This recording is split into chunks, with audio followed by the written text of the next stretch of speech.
Hi everybody, welcome back to our channel. I'm back with a new video.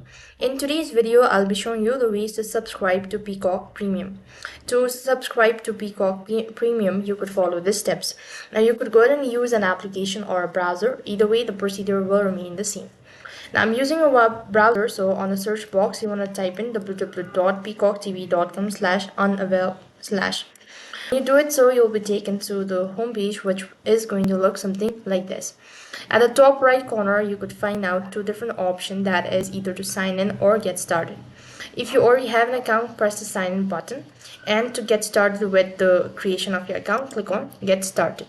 Once you've tapped on it, it's going to take you to the next page where you need to start entering your information. So first of all, you need to enter your contact details and create your username and then create a password, all sort of things.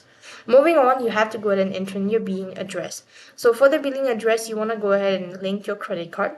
Once done, it's going to ask you to select the premium plan, and when you've done confirming it, so verify all of that information. And with that being said, you've successfully created a Peacock TV account. I hope the video was helpful. Make sure to like, share and subscribe to our channel.